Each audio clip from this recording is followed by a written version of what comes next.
And so, magandang gabi, good evening, mga kasita, kasaway at kasermon. So, wala kasi akong video vlog for today. Although may shooting kanina, hindi ko na kinunan. Siyempre baka bawal, no? Anyway, gawa natin ang paraan, no? So, yan. Mara, nakikita nyo na ngayon, no? So for today's video, ang gawin na lang natin, mag-share na lang ako sa inyo ng kumbaga trip ko.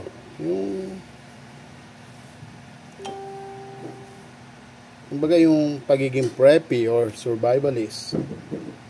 Familiar ba kayo doon sa preppy or survivalist? Marami yan, yung mga bushcraft, EDC, everyday carry, no? So, mahilig ang inyong abang lingkod ay mahilig sa mga ganon, no? So, ang EDC o yung preppy kit, nakadepende sa iyo yan kung ano, kung paano ka mamuhay sa araw-araw. Actually, series lang yan ang mga gamit na kailangan mo at nagagamit mo sa araw-araw. So, ang preppy kit is, it means nakadepende sa iyo yan personally, no? So, ang gagawin ko na lang, since wala nga akong video, ito na lang, papaliwanag ko lahat yan kung ano yung mga nandyan, no? So, sige, let's go.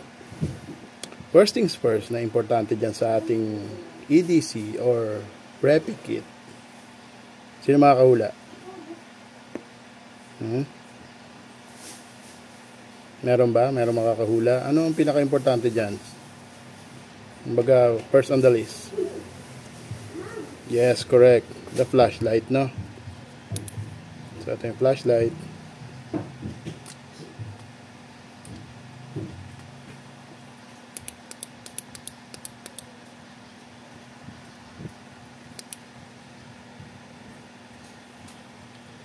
Ito yung reserva ko, although nandun yung aking main use, pang reserva ko lang to eh.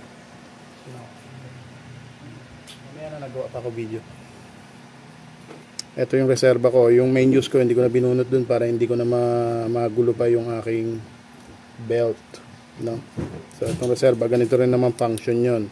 Meron siyang high output, low output, lower. Kasi para ma-save mo yung battery. Bawa nasa wilderness ka or ano, syempre magtitipid ka ng resources mo. Kaya merong high, low, tsaka yung lower na output. Strobe, magagamit mo to kadalasan sa mga pan-signal, no? O kaya panglito ng threat. Bawa may kalabang ka, pwede mo silawin na ito. Syempre yung mata natin, even sa animals, pag ganito, mag-adjust yung kaya magkakaroon ng blinding effect, no? At yung SOS sa kasakali, SOS yan. May Morse code yan, kaya ganyan ang sequence ng ilaw niyan. So let's say badly wounded ka na at wala ka ng kakayahan ano, so iiwan mo na lang to. Kung sa ganon may makakapansin, no? Yun. At ang isa pang features niya yung zooming. Yan, zooming yan, ha. So reserva to, primary use ko ganyan din lang ang function yon, kaya hindi ko na kinuha doon. So dito muna tayo sa mga flashlight, no. Reserva to, parang ang dami-dami mo naman yata flashlight. So, ayan. Syempre, kumbaga primary use, secondary use. May mga function yan eh. Ito, kung makapansin nyo, meron na siyang zoom at meron na rin siyang broad light, no? High output, low, strobe. High output na may kasamang ganito, yung para yan, pwede mo siya gawing lamp eh, diba, na brownout. Kaya lang, syempre, kailangan mo mag-save ng resources, ng ilaw. Meron pa rin siyang function na hindi ka ba, ayan, yung strobe na ped light, yan, gamit ko yan eh. Ayan, meron siyang hindi naka-activate to at ito lang. So, parang lamp mode kung tawagin yan, no? Lamp mode. At higit sa lahat, ang pinaka-paborito ko dyan yung UV, no? Actually, meron din tong UV. Ito, tatlo to. Meron akong laser pointer dyan. Pag magtuturo ka, madali ka makakapagturo. UV light, ayan. Meron din tong UV light at flashlight din, no? So, tatlo to. Tatlong lens to. So, pag-usapan natin yung UV, no? Marami kasing gamit yan, eh. Kung napanood yung una kong video, pwede mo siya magamit na pan-check ng lisensya, sa pera, o kaya yun doon sa mga gamit na glow in the dark, kung authentic na glow in the dark siya. At isa pa ang gamit niya, papakita ko sa inyo, ha.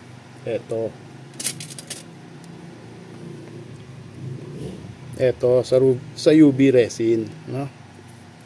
So ito pandikit to, eh. Pakita ko sa inyo, ha. Yan, pandikit siya, pero mapapansin nyo, liquid form siya, diba? Eto, kahit iwan ko pa to magdamag, hindi to magsisettle, hindi to mag-cure, hindi to mag-harden unless masikatan ng araw or at the presence of UV nga, no? So, natin. Kanina nakita niyo naman, 'di ba? Kinanaw ko. So, pag may UV, parang sa araw, UV light, present yung sa araw. So, ayan. Baka umaba yung video kung talagang isi-settle natin. So, mapapansin nyo, wala na. Matigas na siya, no? Nag-harden na siya. Hindi na siya na, ano, no? So, ay, teka, baka masugatan tayo. Ayun, no? So, hindi pa kasi siya settled maigi, pero nakadikit na siya, no? Yan, pag nag-harden na talaga, meron kasing certain oras yan, na i-expose mo siya sa UV para tumigas. Pero, ayun, no? Pero, tigas na siya. Gamit ko yan dito. Maraming gamit yan. Tulad nito, nasira tong radio ko. Nabali tong kuntil na nag-hold dito sa battery. Yan ang ginamit ko, yung UV na yan. Yun, kung makikita nyo sa camera, yun. Yan, yung manipis na yun, na kuntil. Yan yung kumakapit dun. Ayaw na nito mag-lock. Ayaw na, pag ginanon mo, matatanggal yung battery. O ngayon, nakalock na siya. Nakalock na. Kahit anong hila ko, kailangan mo pang pindutin talaga yung actual release mechanism niya para mahila. So yun, ganyan katibay yung UV pag nag-cure na siya, no? So napaliwanag ko na lahat ng flashlight, no? Laser pointer, madali magturo. Para pag ituturo mo, ayun, no? Ito, ayun, no? Kahit sa malayo, diba? Ayun, no? At least naka-in point yung iyong turo, no?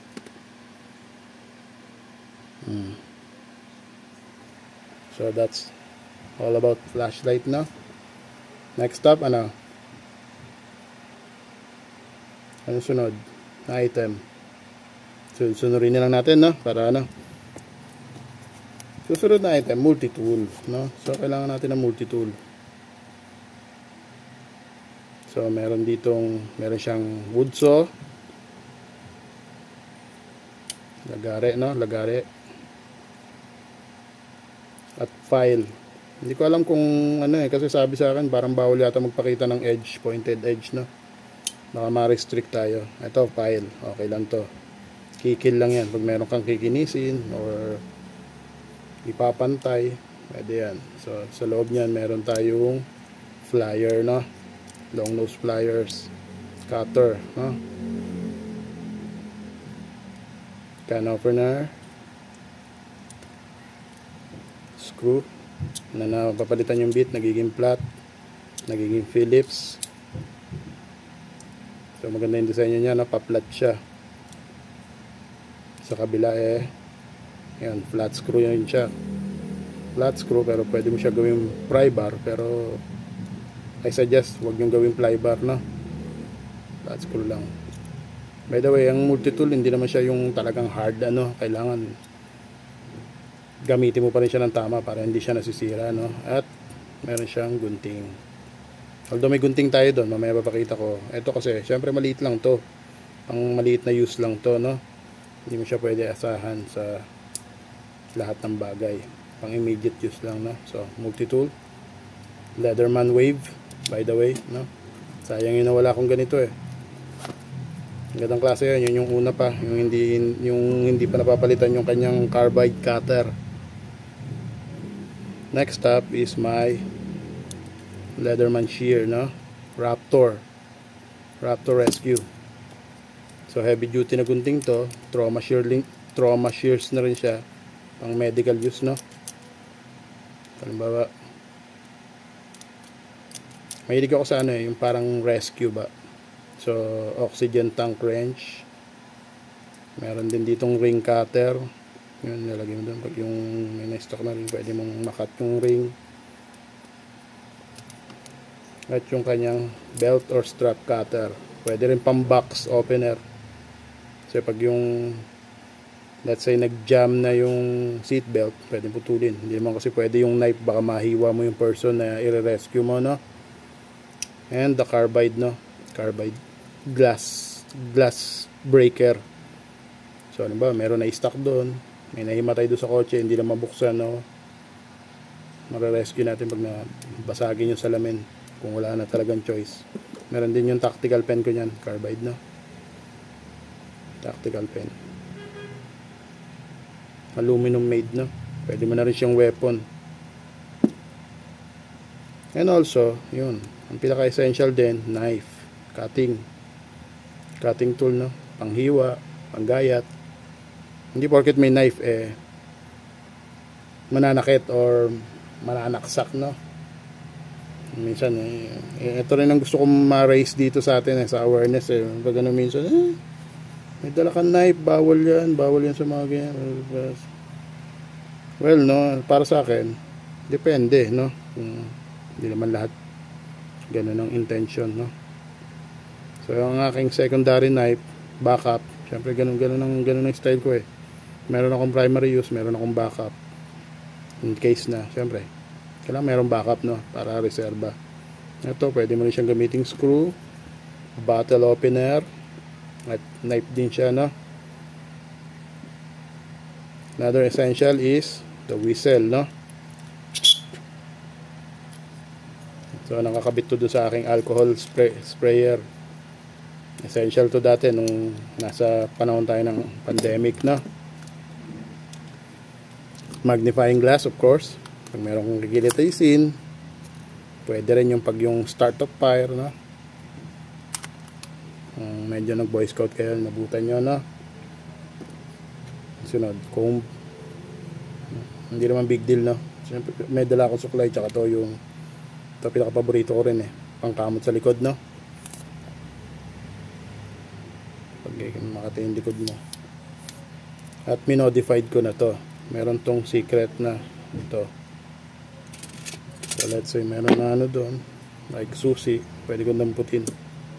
Dahil meron siya neodymium magnet, na dinikit ko doon. Ayun, resin na nakalagay dyan, kaya matibay siya. Yan, pinandikit ko dyan yung resin na, UV resin na. Meron ako salamin, siyempre para makita ko lagi yung pogi ko mukha. De, joke lang po. So siyempre pang hygiene, tsaka pang signal, no? Signal din sa helicopter, no? Pag yung kaya kung ano, power bank, alam naman natin yan sa mga cellphone natin. Lighter, although hindi po naninigarilyo ang inyong abang lingkod, no? In case of need of fire lang, no? Para syempre madali, alangan naman gumamit pa ako ng makaluma at mahirap na Flintstone, no? Pero meron ako nun, papakita ko rin, ha? Ito yun, no? Ito, sa aking ID, no? Ang aking ID buckle. Ang aking ID buckle, no? Wala pa akong video, kaya ito na lang. Hindi ko binidyo yung shooting kanina, baka bawal eh. Ito, flint, no? Yun, nakita nyo? Yun, no? So syempre Huwag na natin pahirapin yung sarili natin. Meron naman lighter na maliit na pwede mong dalhin. Bakit hindi, di ba? Add-ons na lang to, no? So, pati yung bakal ko, kargado yan, no? Meron akong thermometer, meron akong compass, meron akong ilaw dito. May kakayahan din siya mag-SOS. Yun.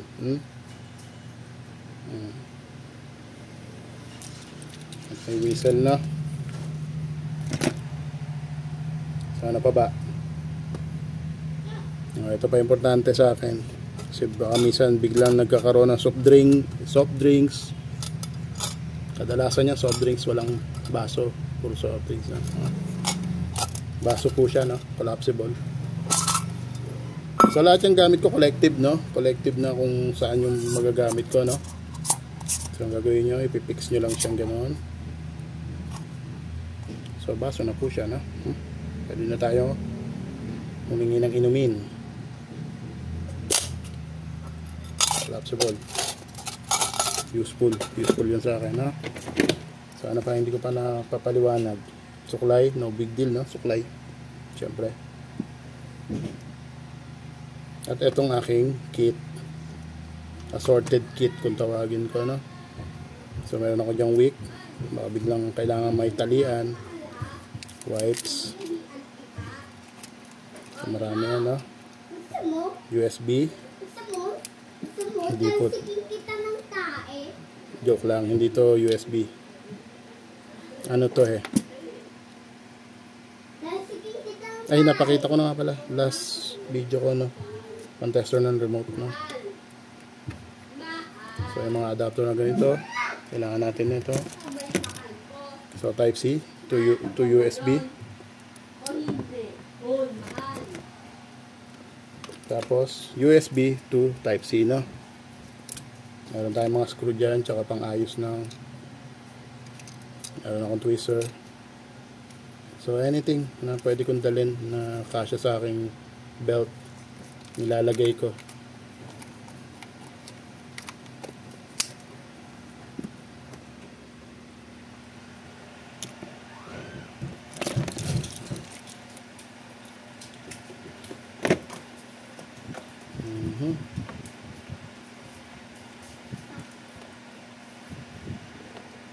Yan yung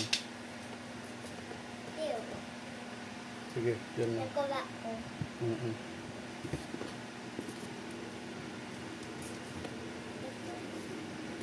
So that's it na. Ginawa ko lang naman tong video to para at least ay meron pa pala ito. Makikita nyo to sa mga preppy. Actually, lately ko lang to natutunan. Sir, bakit kayo merong $50 coin? Ako rin dati nagtataka ako kung bakit meron silang coin na iba-iba pa nga eh. Meron minsan emblem na. Yung pala nung aking yung sinearch. Ako ko kung western style, no. So magamit sila ng coin, decision making, no. Heads or tails. So heads, no. So let's say gagawa ako ng ganito. Sasalubungin ko si ganyan. Heads or tail? Head. So, hindi ko gagawin, no? Ayun, wala, nakiuso lang, no? So, ganun yun. Pag may nakita kayong mga EDC, may kasamang coin. Yun pala ang trabaho niya. So, that's it. Pinakita ko lang sa inyo yung aking preppy set, no? Aking ADC set, everyday carry, no? Yan, bale. So, as always, thank you po sa panonood. Ingat po kayo palagi. God bless.